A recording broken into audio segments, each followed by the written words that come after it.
I found out my husband was cheating because my best friend accidentally hired me to photograph her own secret wedding. That sounds impossible. I know. It sounds like something someone would make up for attention. Like one of those stories you read online and think, no way, no one is that careless. No one is that cruel. No one would be stupid enough to build an entire second life and then invite the one person who could destroy it to hold the camera. But that is exactly what happened. My name is Natalie Brooks.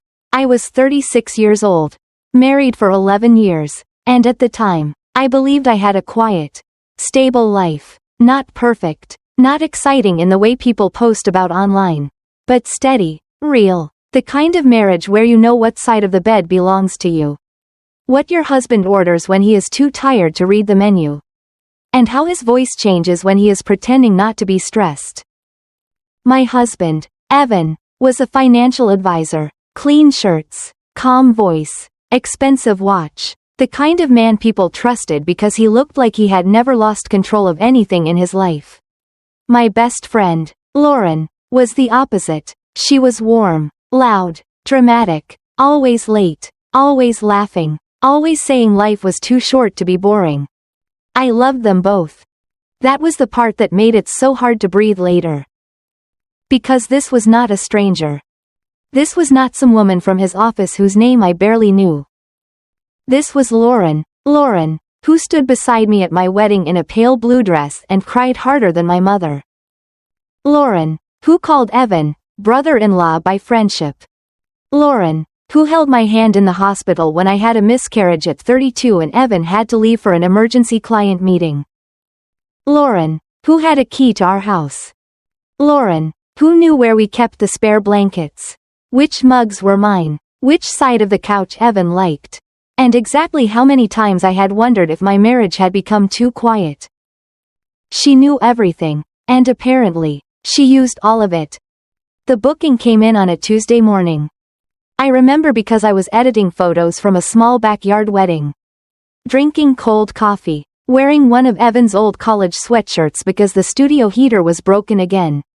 My photography business was not huge, but it was mine. Weddings, engagements, family portraits, maternity shoots, emotional things. People trusted me to capture the version of their lives they wanted to remember. The email subject line said, "Private elopement inquiry, Saturday availability." The message was short. "Hi Natalie. My fiancé and I are planning a very small private ceremony this Saturday. No guests, no big production, just us and an officiant. We found your work through a friend and love how intimate your photos feel. Would you be available for a 2-hour session? Best. L. Marin." I did not recognize the name. That was not strange. Brides used new emails all the time. Some were private, some did not want their families to know yet. Some were older couples, some were second marriages, some were just tired of everyone having an opinion. I replied with my rates. She accepted within 10 minutes. No negotiation, no questions, paid the deposit immediately. That should have made me happy. Instead, something about it felt strange. Maybe it was the wording. Too careful, too clean, no exclamation points. No, we're so excited. No, can't wait. Most brides, even private ones, gave me something. A little story, a venue detail, a nervous joke. This woman gave me nothing. The ceremony was at a small historic inn about 40 minutes outside the city. I had shot there before. White porch, ivy on brick, old oak trees, a garden in the back with string lights and a stone path that looked beautiful at sunset. Romantic, quiet, expensive enough to feel special but not so expensive that people asked questions. I sent the contract. The bride signed as Laura Marin. Not Lauren. Laura. Still, I did not think much of it. The rest of that week, Evan was distant, but Evan had been distant for months. That was the sad truth. Distance had become such a normal part of our marriage that I no longer treated it like information. He came home late, kissed the top of my head, said he was exhausted, and went upstairs. He answered texts with his phone tilted away. He took calls outside, He started going to the gym at odd hours. Even though for 10 years he had treated exercise like something people invented to make themselves miserable. I noticed. Of course I noticed. But every time I noticed, I explained it away. Work stress, midlife restlessness, maybe depression, maybe I was needy. Maybe marriage just got quiet after a while and no one told you how lonely that quiet could be. On Wednesday night, I asked him if he wanted to have dinner together on Saturday after my shoot. He did not look up from his phone. Saturday? Yeah, I have a short elopement session in the afternoon. I should be done by 6. We could go somewhere nice. He paused for half a second. Just half. Then he said, I actually have a client retreat this weekend. A retreat? Yeah, last minute thing. I told you. He had not told me. But he said it with that smooth certainty people use when they want you to doubt your own memory. Oh, I said. Where? Lakeview. Lakeview was the opposite direction from the inn. I remember that because later, when the truth came out, my mind kept returning to that tiny detail. The casual lie, the easy geography of it, the way he did not even blink. Just overnight? I asked. Maybe 2 nights. Depends how late things run. I nodded. He finally looked at me then, like he was checking whether I believed him. Are you okay? He asked. That was Evan's favorite question when he had done something wrong. Because if I said yes, he could relax. And if I said no, he could make the conversation about my emotions instead of his behavior. I'm fine, I said. He smiled. Good. On Thursday, Lauren came over. She brought Thai food, a bottle of wine, and a story about a woman at her yoga studio who had left her husband for a man who owned a candle company. She was loud, funny, normal, too normal, now that I think about it. She curled up on my couch with her shoes off, eating noodles from the carton like she had done 100 times before. Where's Evan? She asked. Working late. She rolled her eyes. He always works late. There was something in the way she said it. But I did not have the language for it yet. I just laughed weakly and said, Tell me about it. She watched me for a moment. Then she said, Are you two okay? I hated that question. Especially from her. Because she already knew too much. I think so, I said. You think so? I don't know. He's just been elsewhere. Lauren reached over and squeezed my hand. Oh, Nat. That was what she called me when she wanted to sound gentle. You deserve someone who sees you, she said. I looked at her, and for some reason, my throat tightened. I know. No, I mean it. You spend your whole life making other people's memories beautiful. Someone should be doing that for you. I almost cried. That is the part that still makes me angry. Not just that she betrayed me, but that she comforted me about the loneliness she was helping create. She sat on my couch, eating food I bought, drinking wine from my cabinet, wearing the bracelet I gave her for her birthday, and told me I deserved to be loved better while she was preparing to marry my husband in secret 2 days later. The cruelty of that did not hit me all at once. It came later, in waves. On Friday night, Evan packed a small overnight bag. He did it in our bedroom while I folded laundry on the bed. He moved calmly, choosing shirts, socks, toiletries, his navy sweater, the one I liked, the one I once told him made his eyes look softer. You're dressing nice for a client retreat, I said. He smiled without looking at me. Networking. I held one of his shirts in my hands. There was a faint smell of cologne on it. Not the one he usually wore. Something warmer, sweeter. Since when do you wear cologne to networking events? He looked at me then. A little too quickly. Since when do you inspect my shirts? There it was. The shift. I had asked a question. He made it an accusation. I wasn't inspecting. Feels like you were. I just noticed. He zipped the bag. Nat, I don't have the energy for this. My confusion. My instinct. My body trying to tell me what my heart was not ready to hear. I said nothing. He came over and kissed my forehead. Forehead kisses are strange. They can feel tender. They can also feel like dismissal. That one felt like goodbye. The next day, I arrived at the inn at 3:15 p.m. The ceremony was scheduled for 4. I always arrived early. It gave me time to scout light, check angles, talk with the couple, calm nerves. The inn looked beautiful that afternoon. The sky was soft gray. The kind photographers love because no one squints and everything feels gentle. The garden had white chairs arranged in 2 short rows, which was odd because the bride said no guests. Maybe the inn set them up by default. Maybe the officiant brought witnesses. Maybe I was already trying not to know. I checked in at the front desk. The young woman there smiled.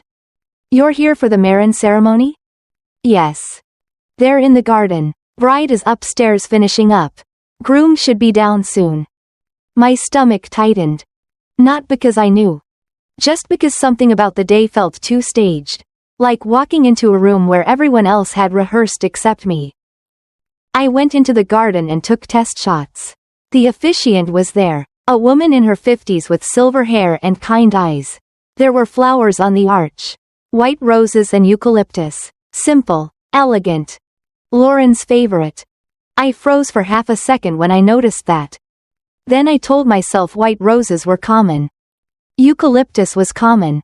Nothing meant anything until it meant everything.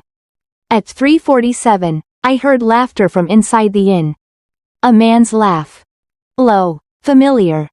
My fingers tightened around the camera. No. That was my first thought. Just no. The groom stepped out onto the back porch. Navy suit. White shirt. No tie. Hair combed back. Evan. My husband.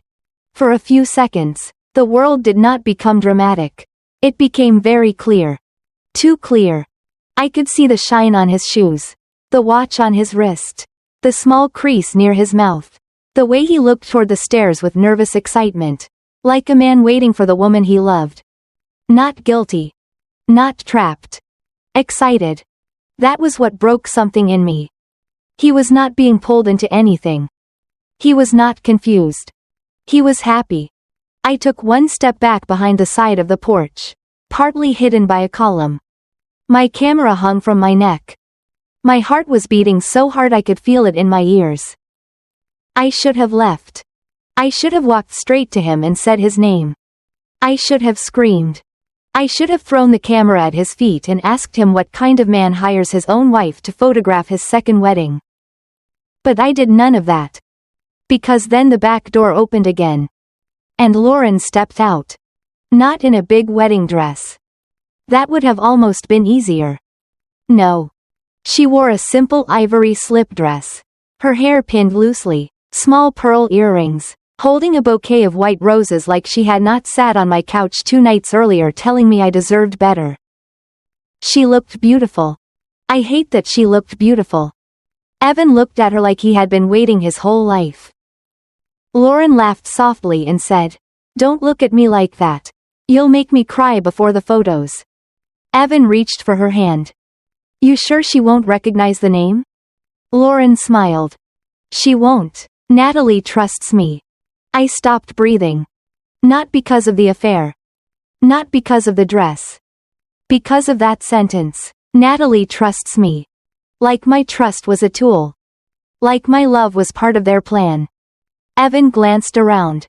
"I still think hiring her was risky." Lauren laughed. "That's the point. She's the best. And when we look back, I want the photos to be perfect. There are moments in life when pain becomes so large it turns quiet. That was one of them. I did not cry. I did not shake. I lifted the camera.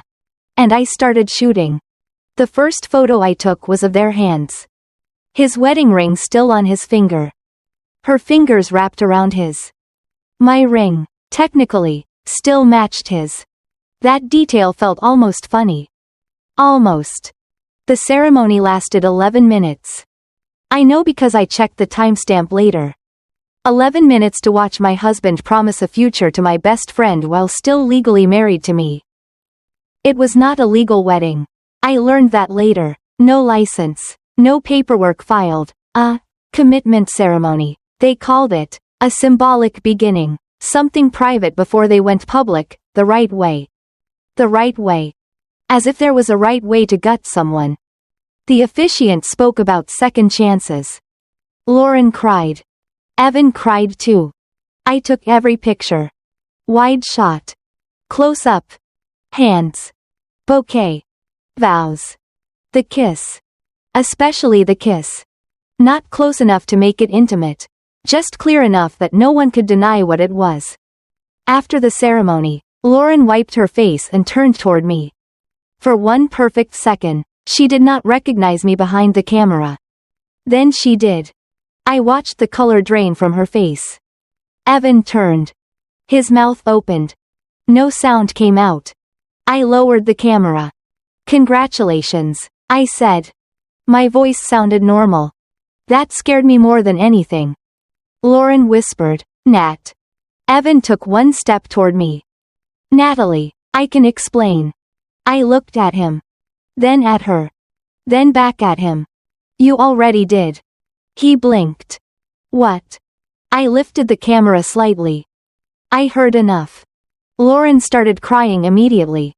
Not the pretty ceremony tears. Ugly panic tears. Nat, please, this isn't what it looks like. I almost laughed. Because people really do say that. Even when they are standing in an ivory dress beside your husband under a flower arch. Really? I said. Because it looks like my husband and my best friend just had a private wedding ceremony and hired me to photograph it. Evan ran a hand through his hair. It wasn't supposed to happen this way. No, I said. I imagine it was supposed to happen behind my back. The officiant had gone completely pale. The in-staff member near the doorway looked like she wanted the floor to open. Lauren stepped toward me. Please don't make a scene. There it was. Not sorry. Not I hurt you. Please don't make a scene. The scene was not the betrayal. The scene was me reacting to it. That tiny difference told me everything I needed to know about what came next. I looked at Lauren and said, You used my business email. She wiped her face. I panicked. You signed a contract. I didn't think. No, I said. You did think. You thought I would not know. You thought I would show up. Take the photos. Send them. And maybe one day you could laugh about how close you came to being caught. Evan's face hardened. Natalie, stop. That tone. The husband tone. The one he used when he thought I was becoming inconvenient. I turned to him slowly. You do not get to tell me to stop. He looked around, embarrassed. That made me colder. Not my pain. His embarrassment. That was what mattered to him. He lowered his voice.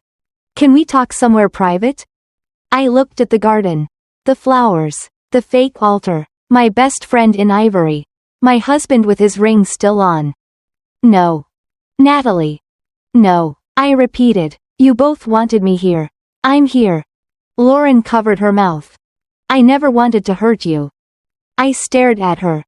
You wanted my eye, my work, my talent, my silence. You wanted everything from me except the truth. She flinched.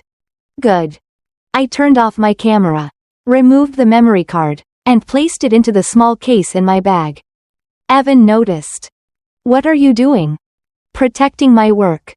His eyes changed. Natalie. I zipped the bag. You will receive an invoice for the remaining balance, as stated in the contract. Lauren looked stunned. You're billing me? I looked at her dress. Then at the bouquet. Then at my husband. Yes. For the first time that day, Evan looked truly angry. You can't be serious. I have never been more serious. Then I walked out. No screaming. No slap. No dramatic collapse. Just my footsteps on the stone path. My camera bag on my shoulder. And behind me, Lauren sobbing like she was the one who had been betrayed. I sat in my car for 17 minutes before I could drive. That was when the shaking started. My hands, my legs, my jaw, everything. I locked the doors because some animal part of me believed if I did not, they would come after me and explain until reality changed shape. My phone started ringing. Evan. Lauren. Evan. Lauren. Then Evan again. I watched their names flash until they stopped looking like people and started looking like evidence. I did not answer. Instead, I opened my voice memo app. And I recorded myself saying exactly what had happened. The date. The time. The location. The fake booking name. The ceremony. The things I heard. Not because I was calm. Because I knew if I did not document it immediately, they would try to make me doubt myself later. And I was done being a woman people could rearrange. That night, I did not go home. I drove to a hotel near the airport, checked in under my own name, and sat on the bed still wearing my work clothes. My phone had 68 messages by midnight. Evan started with apologies. Then explanations. Then blame. Natalie, please answer. It was complicated. You have to understand, I was lonely too. Lauren didn't mean to hurt you. We never meant for you to find out like that. Please don't tell anyone yet. That one made me sit up. Please don't tell anyone yet. Not please come home. Not are you okay. Not I am sorry I destroyed you. Please don't tell anyone yet. Lauren's messages were worse. Nat, I know you hate me. I deserve it. But please understand, we fell in love by accident. You were already pulling away from him. I tried to stop it. I was there for you too. Please don't ruin my life over one mistake. One mistake. A secret commitment ceremony with flowers, vows, a fake name, and a photographer was apparently one mistake. I opened my laptop. Not to cry. Not to write a long emotional email. To work. First, I downloaded the contract. Then the invoice. Then the payment receipt. Then the email inquiry from L. Marin. Then the signed agreement using the name Laura Marin. Then I backed up every photo in 3 places. External drive. Cloud folder. Private legal folder. I had photographed weddings for 12 years. I understood image rights. I understood contracts. I understood timestamps. More importantly, I understood people. And Evan and Lauren were about to become very concerned with how this looked. By 2 a.m., I had emailed a divorce attorney. By 2:20, I had emailed my accountant. By 2:45, I had changed every password Evan might know. Banking. Email. Cloud storage. Client gallery. Business website. Social media. At 3:10, I opened our shared calendar and saw something that made me go completely still. 2 weeks from now. Dinner with L. That was all it said. Dinner with L. I scrolled back. There were dozens. Coffee with L. Gym. Consultation. Retreat. Board meeting. Client dinner. Some were real. Most, I now understood, were not. Then I found one from 8 months earlier. N+E anniversary dinner. Cancelled. That was our anniversary. He had told me a client emergency came up. I remembered sitting alone at a restaurant for 22 minutes before ordering soup and pretending to the waitress that my husband was parking the car. That same night, his calendar said, L birthday. I closed the laptop. Not because I was done. Because if I kept looking, I was going to break. The next morning, Evan showed up at the hotel. I do not know how he found me. Credit card alert maybe. Location sharing I forgot to turn off. Some old habit of marriage still betraying me. He knocked softly. Natalie, please. I stood on the other side of the door and looked through the peephole. He looked awful. Good. Natalie, I know you're in there. I did not answer. He leaned closer to the door. I ended it. I almost opened the door. Not because I believed him. Because some broken part of me still wanted the sentence to matter. Then he said, Lauren is losing her mind. You need to calm down before this gets worse. And just like that, the broken part went quiet. I opened the door with the chain still on. He looked relieved. Then he saw my face. The relief faded. You need to leave, I said. We need to talk. No, you need to leave. Natalie, you don't understand everything. I understand enough. He lowered his voice. She pushed for the ceremony. I stared at him. There it was. The first betrayal after the betrayal. He was already trying to move the blame onto her. She pushed? I was confused. I was trying to figure things out. With vows? He swallowed. It wasn't legal. I smiled then. A small, empty smile. Is that supposed to comfort me? He looked frustrated. I'm saying it wasn't real. You cried. He said nothing. I have photos, Evan. His face changed. Fear. There it was. Finally. Not guilt. Fear. What are you going to do with them? I tilted my head. That is the first honest question you have asked me. Natalie. You are not worried about losing me. You are worried about being seen. That's not fair. No, I said. What happened yesterday was not fair. This is just accurate. He pressed his hand against the doorframe. Please don't send them to anyone. Please. My clients. My firm. Your family. Lauren's family. This could destroy everything.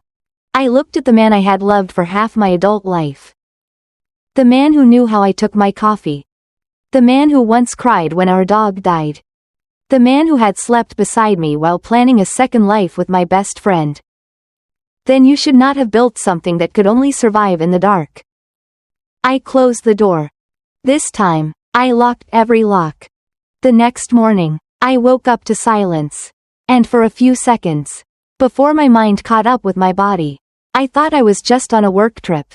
Hotel curtains, dry air, cheap white comforter, the little hum of the mini fridge in the corner. Then I turned my head and saw my camera bag on the chair. And everything came back so fast I actually had to sit up and hold the edge of the mattress. The inn, the garden, the white roses, Evan in a navy suit, Lauren in ivory, his hand around hers, her voice saying, Natalie trusts me. I went into the bathroom and looked at myself in the mirror. I expected to see someone destroyed. Someone unrecognizable, but I looked almost normal. Puffy eyes, yes. Pale, yes. But normal enough that if someone passed me in the hallway, they would never know I had photographed my husband marrying my best friend the day before. That was the first thing I learned about betrayal. The world does not pause for you. The hotel still served breakfast. People still laughed by the elevator. A little boy in dinosaur pajamas still begged his father for waffles. The woman at the front desk still asked if I wanted housekeeping. And somewhere, my husband was probably trying to decide which lie would work best on me next. I made coffee in the hotel room machine. The bad kind that tastes like hot cardboard. And opened my laptop. Evan had sent 17 more messages overnight. Lauren had sent 23. My mother had called twice. Evan's sister had texted once. Just a simple, hey, is everything okay? Evan said you two had a fight. A fight. That was already the story. Then, not an affair, not a secret ceremony, a fight. I stared at that word for a long time because it showed me exactly what they were doing. They were shrinking it, making it smaller, turning a knife wound into a disagreement. If they could make it sound ordinary, they could make my reaction look extreme. I did not respond to anyone. Instead, I called the divorce attorney whose assistant had replied at 7:12 that morning. Her name was Mara Levin, and she had a voice like someone who had heard every possible version of a person saying, I never thought this would happen to me. She asked if I was safe. I said yes. She asked if I had access to money. I said yes. She asked if there were children. I said no. Then she asked what had happened. And I told her the clean version first.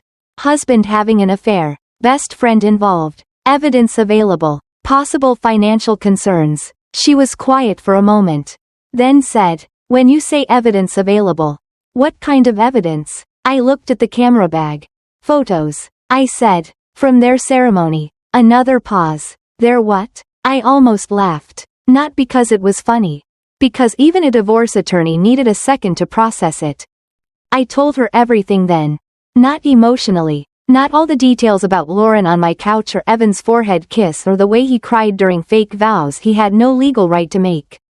Just the facts. The false booking name. The contract. The deposit. The location. The ceremony. The photos. The messages asking me not to tell anyone.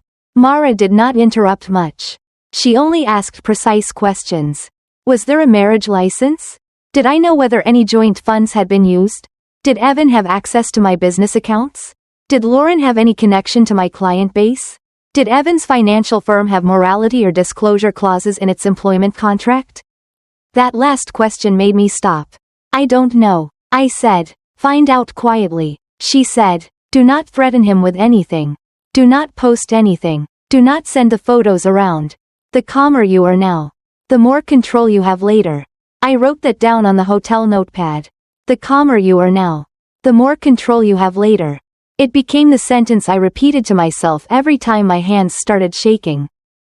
After the call, I checked our accounts, personal checking, joint savings, mortgage, credit cards, retirement. At first, everything looked normal, too normal. Then I saw a transfer from our joint savings to Evan's personal account 3 weeks earlier.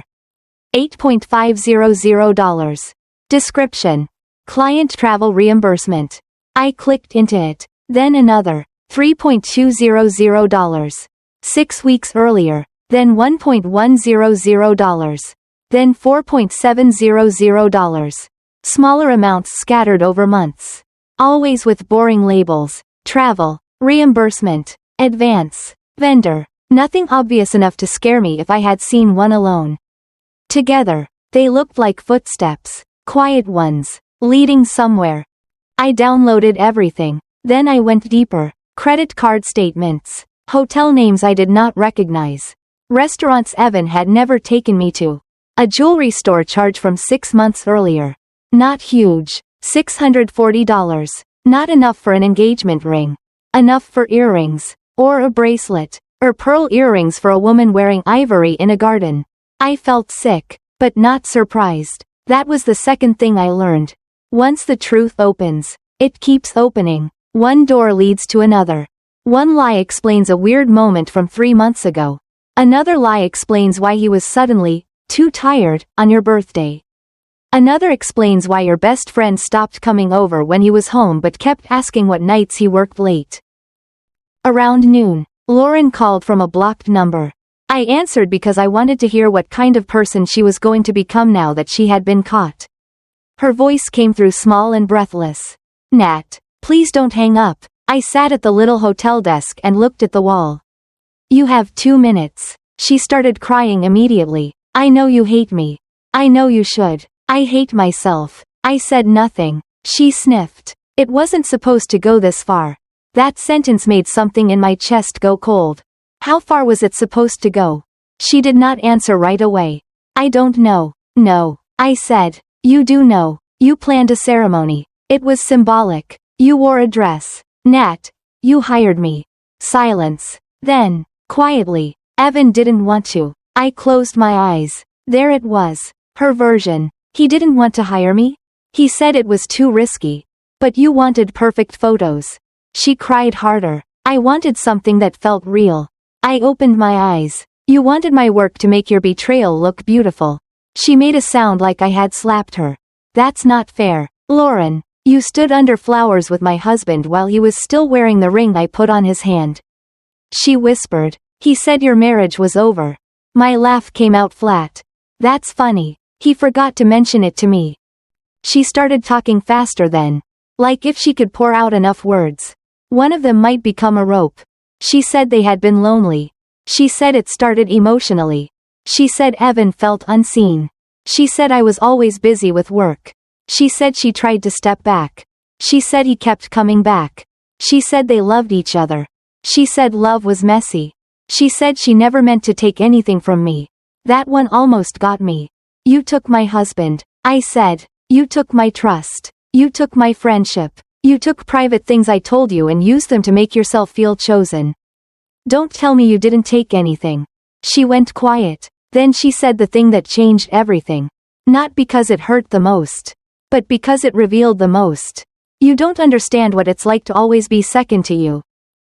I sat still. What? She exhaled shakily. Nothing. No. Say it. For the first time, her crying stopped. Her voice turned bitter, almost tired. You always had it together.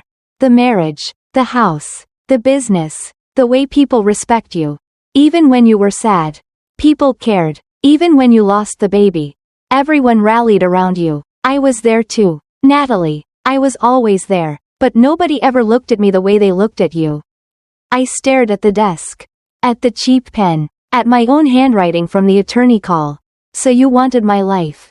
No, but she said it too quickly. You wanted to beat me at something. Silence, long enough to be an answer. Then she whispered, I wanted him to choose me. I nodded slowly, even though she could not see me. Well, he did, she breathed out, almost relieved, like she thought that meant I understood. Then I said, now let's see what he chose you with. I hung up. For the rest of that day, I became two people. One was the woman who wanted to crawl under the covers and disappear. The other was the woman who made folders. Evidence, financial, legal, personal, business. I sorted everything. I labeled screenshots. I exported text messages. I made a timeline from the first weird change I remembered to the ceremony. I added every lie. Lakeview retreat, client dinner, gym, board meeting. I added Lauren's Thursday visit. Her exact words. You deserve someone who sees you. Then I added her blocked call and the sentence that mattered most. You don't understand what it's like to always be second to you. Not because it had legal value. Because it had truth value. It told me this was not just an affair. This was envy dressed as love. By Sunday evening, Evan stopped apologizing and started negotiating. His texts changed. Natalie, we need to handle this carefully. Natalie, do not involve our families yet. Natalie, I understand you're angry, but destroying people will not heal you. Natalie, Lauren is fragile right now. That one made me stare at the screen until my vision blurred. Lauren is fragile right now. Not my wife is broken. Not Natalie. Are you breathing? Lauren, fragile. I typed one reply. All future communication goes through my attorney. Then I sent Mara's contact and blocked him. He emailed me 5 minutes later. Then 10 minutes after that. Then from his work email. Then Lauren emailed. Then my mother called again. Then Evan's mother. Then a number I did not know. I let all of it come in. Screenshot it. Save it. File it. The more they tried to reach me, the more documentation they created. By Monday morning, Mara had filed the initial paperwork. By Monday afternoon, Evan knew. By Monday evening, my mother showed up at the hotel. I had not told her where I was. Evan had. Of course he had. My mother knocked on the door.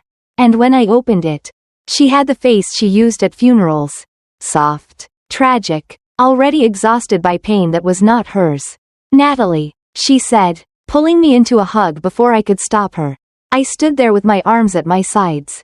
She pulled back and touched my face. Oh, honey. I stepped aside because I was too tired to argue in a hallway. She came in, looked at the room, the laptop, the files, the half-empty coffee cups. Evan called us. I figured. He's devastated. I looked at her. Interesting. She flinched. I'm not defending him. That meant she was about to. But marriage is complicated. There it was. I sat down slowly. Mom. She sat across from me. I know what he did was wrong. Of course it was wrong. And Lauren, God, I can't even understand that part. But 11 years is a long time. People make terrible mistakes when they feel lost. I watched my own mother try to make a secret ceremony sound like a wrong turn. Did he tell you he hired me to photograph it? She looked down. He said you found out at an event. An event. My voice sounded almost amused. That's what he called it. He was very upset, I'm sure. My mother clasped her hands. Natalie, I just don't want you to do something you can't undo. I leaned back. Like what? Like make everything public. Like ruin his career. Like humiliate Lauren. I laughed then. I could not help it. She stood in a wedding dress with my husband. I did not put her there. It wasn't legal. Honey, Why does everyone keep saying that like it makes it better? My mother's eyes filled with tears. Because if it wasn't legal, maybe it means there's still room to repair. I looked at her for a long time.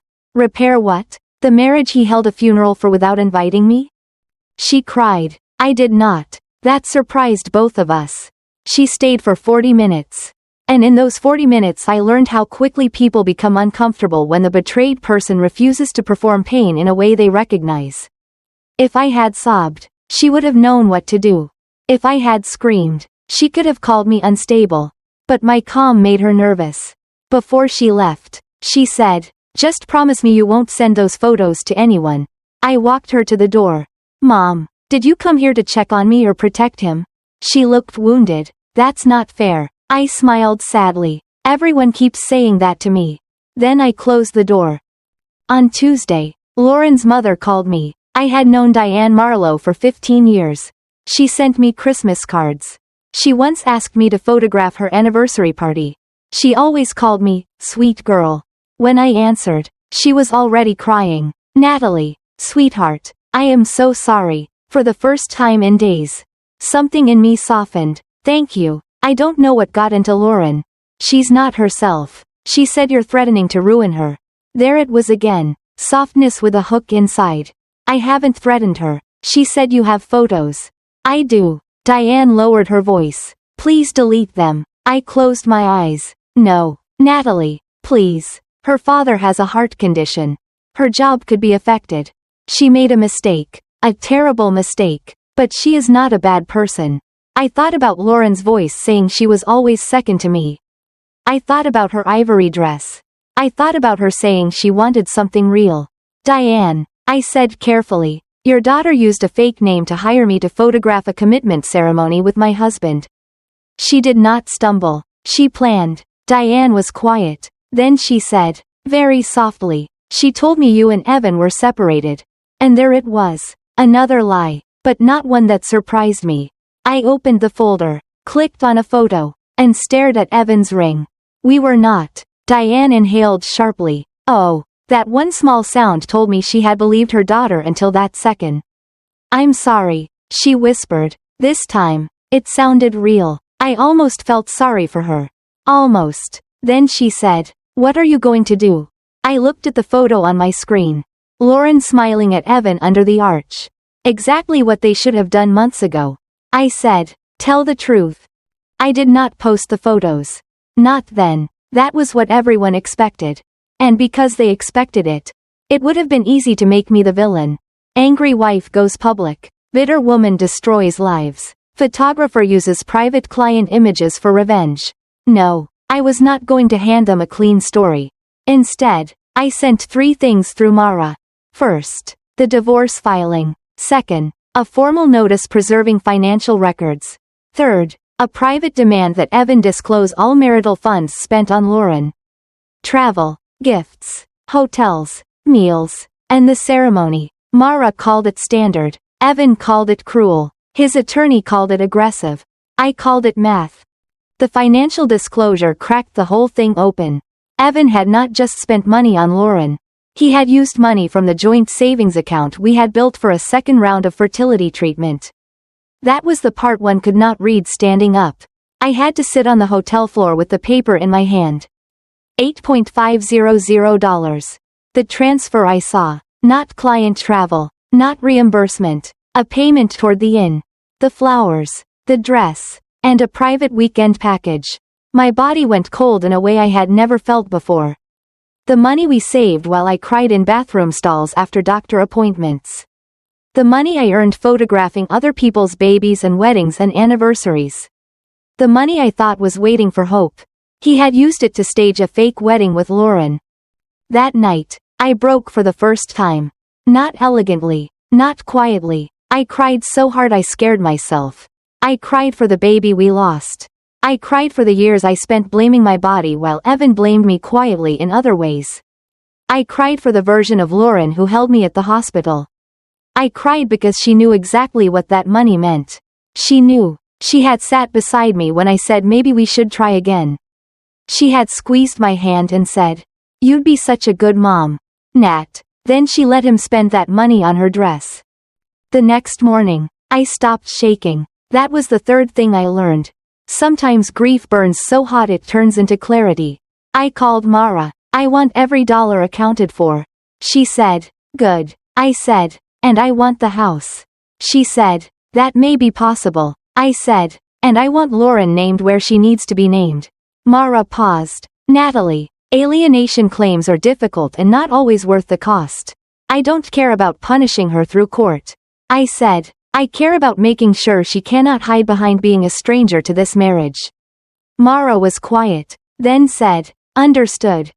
By the end of the week, Evan was no longer asking me to calm down. He was asking me to be merciful. Different word, same request. Let me escape consequences. Lauren stopped contacting me completely after Mara sent a notice to preserve communications related to Evan. The ceremony, and the false booking. That was when I knew there was more. People who only made one mistake do not become that quiet when asked to preserve messages. People who only fell in love by accident do not panic when timelines matter. Then the final twist came from someone I did not expect. The officiant from the inn emailed me. Her name was Celeste. Her message was short. Natalie, I have been thinking about Saturday and I am deeply uncomfortable with what occurred. I was told you were the bride's cousin and that everyone involved understood the situation. I do not want to insert myself into your personal life, but I believe you should know there was a rehearsal dinner the night before. I was present briefly to review the ceremony wording. Several people attended. I am willing to provide a statement if needed. I read it 3 times. A rehearsal dinner. Several people attended. Not no guests. Not private. Not just them and an officiant. A rehearsal dinner. My hands moved before my brain finished catching up. I replied, thanked her, and asked for names if she had them. She sent 6. 2 I did not know. 1 was Lauren's coworker. 1 was Evan's old college friend. 1 was Lauren's younger sister. And the last one was Evan's sister. Camille. Camille. The same Camille who texted me. Evan said you two had a fight. I sat back slowly. So his family knew. Maybe not all of them. Maybe not his parents. But Camille knew. Camille had sat at a rehearsal dinner for her married brother and my best friend. Then texted me like she was confused. For a moment, I felt the old version of myself try to come back. The one who would say maybe there was an explanation. Maybe Camille did not understand. Maybe it was framed differently. Then Celeste sent one more message. I remember his sister because she gave a toast. She said, I know this started in a complicated way. But some love stories don't wait for perfect timing. I stared at those words until they became shapes. Complicated way. Perfect timing. They had toasted it. They had rehearsed it. They had celebrated my humiliation before I even knew I was being humiliated. That was the moment I stopped thinking of this as a marriage that had failed. It was a room full of people agreeing that I was acceptable collateral damage. And that changed the ending I was willing to give them. 2 weeks later, I walked back into my house for the first time since the hotel. Not our house anymore. Not really. Just a building full of evidence that 2 people had slowly erased me from my own life while still asking me to wash the dishes and remember birthdays and smile at dinner parties.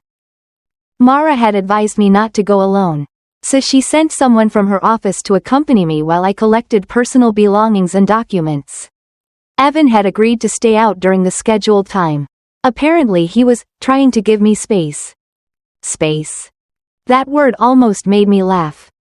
He had managed to give me space inside my own marriage for almost a year. The house smelled the same when I opened the front door. Coffee, laundry detergent, cedar candles Lauren used to say made the place feel safe. I stood there for a second too long because my body still reacted like I lived there. My keys automatically went toward the bowl by the door. My eyes looked toward the kitchen to see if Evan had left coffee out. Habit is terrifying like that. Even after betrayal, your body still tries to go home. The associate from Mara's office, a woman named Denise, quietly asked, "You okay?" I nodded. I was lying. I walked upstairs slowly. The bedroom door was half open. Our bed was still made on Evan's side and messy on mine. Exactly how I had left it the morning before the ceremony. My slippers were still beside the dresser. A half-read novel sat face down on the nightstand. Nothing in the room looked dramatic enough for what had happened. That hurt more somehow. I opened the closet. Half my clothes. Half his. Still touching. I started packing quietly. Jeans, sweaters, camera equipment, documents, passport, tax files, jewelry box. Every movement felt strangely calm. Almost clinical, like I was cleaning up after a flood. Then I opened the bottom dresser drawer and found something I had never seen before. A receipt. Folded once. Jewelry store. 8 months ago. I almost ignored it because I already knew about the charges. Then I noticed the item description. Custom engraving. My stomach tightened. I unfolded the receipt completely. To my forever beginning. I sat down on the edge of the bed so fast Denise looked up from the hallway. You need a minute? I stared at the paper. To my forever beginning. Not just jewelry. Engraved jewelry. Something personal. Something intimate. Something chosen carefully. I whispered, wow. That was all. Just wow. Because there is a point where betrayal stops feeling sharp and starts feeling endless. Like every drawer contains another version of humiliation you have not discovered yet. I packed the receipt into my folder. Then I went downstairs. The kitchen looked spotless. Too spotless. Evan had cleaned aggressively when he was anxious. Countertops empty. Sink shining. Trash gone. Like if he scrubbed hard enough, reality would cooperate. Then I saw it. The mug. Lauren's favorite mug. White ceramic with tiny blue flowers. She used it constantly whenever she came over because she said coffee tasted warmer in wide mugs. It was drying beside the sink. Freshly washed. I stared at it for so long Denise finally followed my gaze. You want me to bag that too? I almost smiled. No. Because suddenly I understood something awful. Lauren had been here after the ceremony. In my house. Using my mug. Probably sitting at my kitchen counter comforting Evan about me. That image hit harder than the garden. Because the garden was fantasy. This was domestic. Real. Casual. Comfortable. I imagined her barefoot on my kitchen tile while they talked about damage control. And that was when something inside me stopped mourning. Not fully. But enough. Enough to become dangerous in a very calm way. When I finished packing, Denise asked if there was anything else I needed. I looked around the house one last time. Family photos still lined the hallway. Me and Evan in Vermont during our 5th anniversary. Christmas mornings. Beach trips. One photo Lauren had taken of us in our backyard while we laughed at something off camera. I walked over and pulled that one off the wall. Not because I wanted to keep it. Because I did not want him to. As we headed toward the door, Denise's phone buzzed. She glanced down and quietly said, "Your husband's outside." Of course he was. He could not stay away from his own disaster. I stepped outside into the late afternoon sun and there he was standing near the driveway in rolled up sleeves like some exhausted movie character pretending to regret everything at exactly the right angle. For a second, neither of us spoke. Then he looked at the boxes in my arms and said, "You took the picture from the hallway." I stared at him. "That's what you noticed?" His jaw tightened. "I notice everything about you." I almost laughed at the cruelty of that sentence. "No," I said quietly, "you notice ownership. There's a difference." Denise tactfully moved toward her car, giving us space without fully leaving. Evan stepped closer. "You look tired." "Funny, so do you." He rubbed his forehead. "Natalie, please, can we stop fighting for 5 minutes and just talk like human beings?" Human beings don't secretly marry their wife's best friend. His face flinched. Good. That reaction still mattered to him. "I told you it wasn't legal. You keep saying that like legality is the problem." He looked genuinely frustrated now. "Then what do you want me to say?" There it was. The real question. Not what do you need. Not how do I fix this? What script will make this stop hurting me?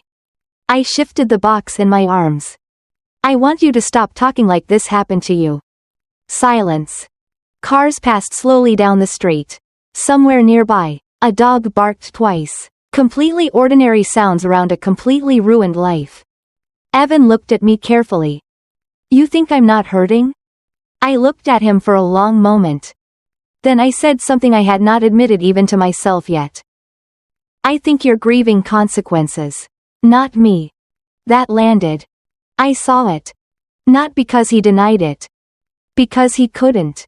His eyes dropped for half a second. And in that tiny movement, 11 years rearranged themselves in my head. Not every memory. Not every laugh. But enough.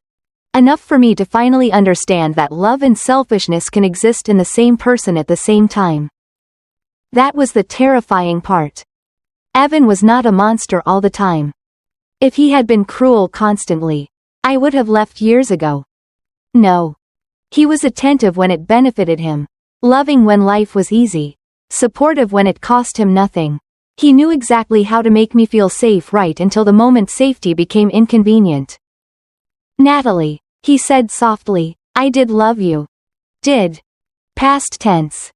That word should have broken me. Instead, it clarified everything. I nodded slowly. I know.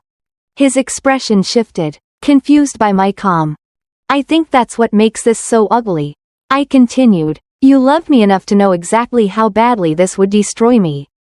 And you still did it. He swallowed hard. I never wanted to hurt you. I smiled sadly.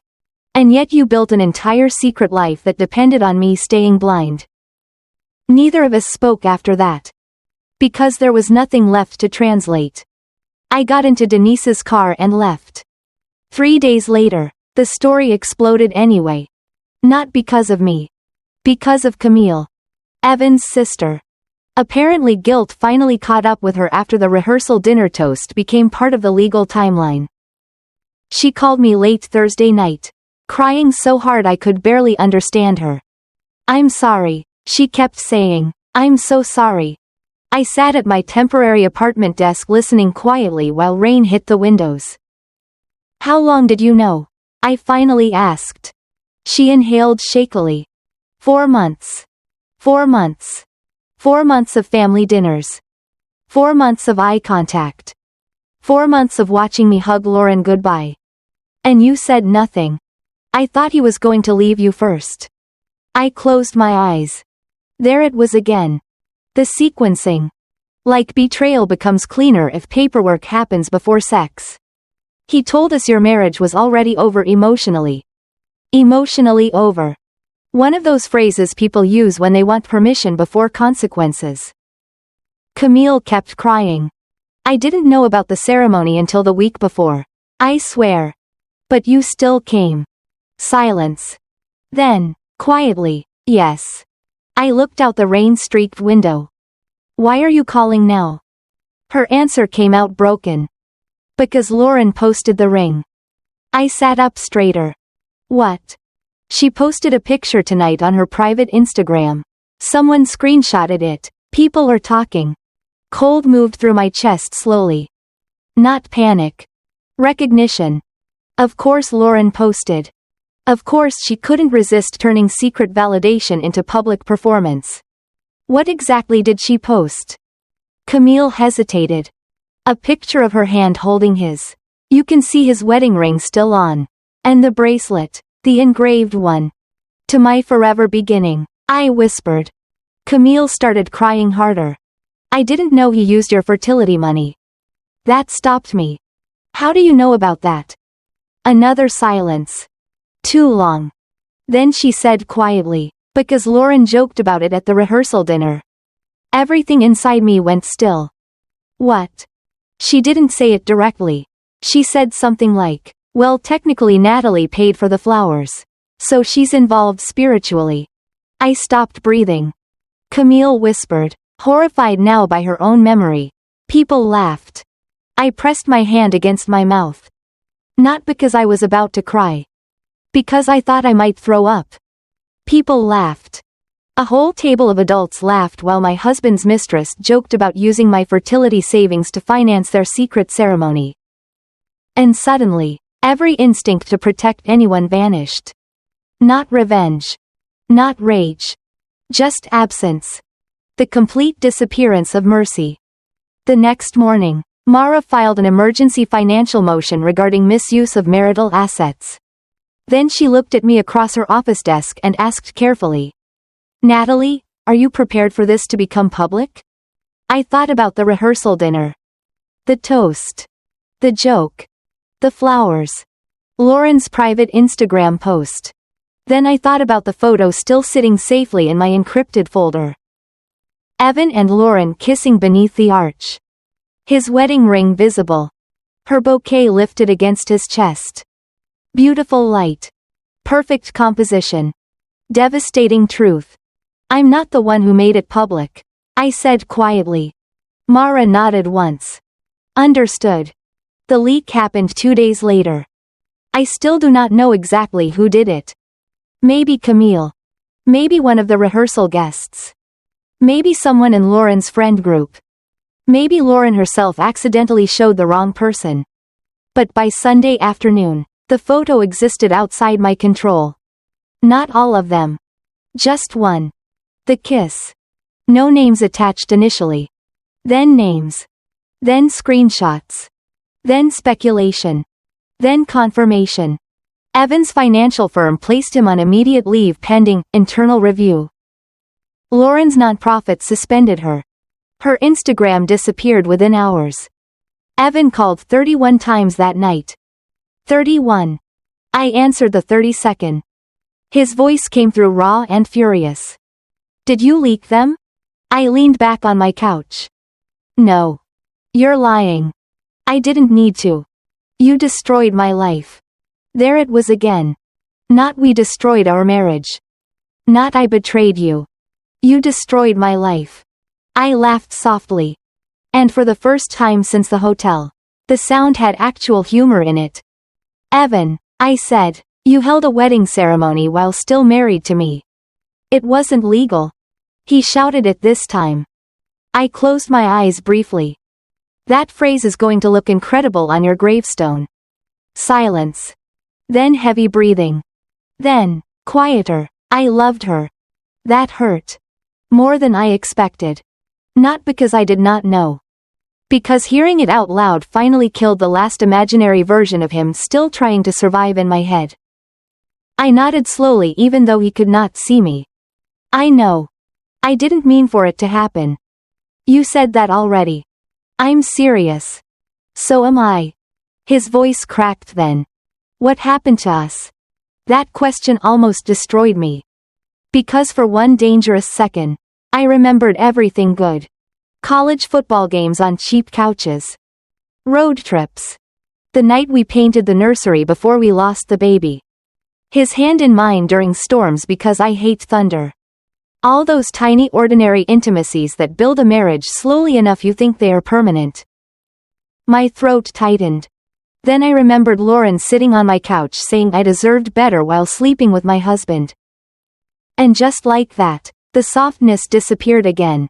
"What happened," I said quietly, "is that you got bored before I got suspicious." He made a small sound like he had been hit. "Good. You know what the worst part is?" I continued. "It's not even that you cheated." He said nothing. "It's that you watched me trust both of you at the same time." Long silence. Then finally, barely audible, "I'm sorry." And there it was. The apology I had wanted at the beginning. Too late to matter. "I know," I said. Then I hung up. The divorce finalized 8 months later. Not because the process was especially complicated. Because Evan fought hardest once consequences became real. The house. Retirement accounts. Public image. His firm eventually allowed him to resign quietly instead of firing him outright. Lauren moved to another city after people from the nonprofit board stopped returning her calls. I heard through mutual acquaintances that she and Evan lasted 3 months after everything became public. 3 months. Apparently secrecy had been the most compatible thing about them. I did not celebrate that. Honestly, by then, I was too tired to care. People imagine revenge feels exciting. It doesn't. Not real revenge. Real revenge is quiet. It's paperwork. Boundaries. Evidence. Letting people become visible. That's all I really did in the end. I stopped protecting them from what they had chosen. About a year later, I photographed another wedding at the same inn. I almost declined the booking when I saw the venue name. My stomach flipped just reading it. But then I thought, if I avoid every place touched by betrayal, eventually I will disappear from my own life. So I went. The garden looked exactly the same. White chairs. String lights. Stone path.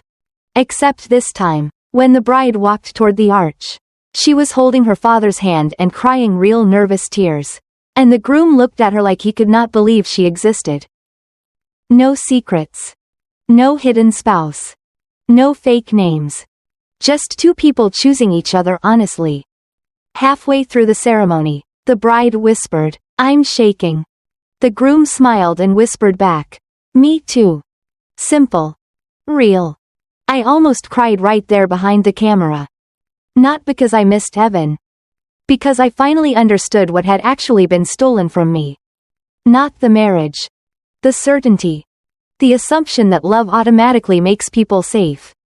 After the ceremony, the bride hugged me and said, "These photos are going to help us remember the happiest day of our lives." I smiled politely. But inside, I thought something strange. Photos do not preserve happiness. They preserve truth.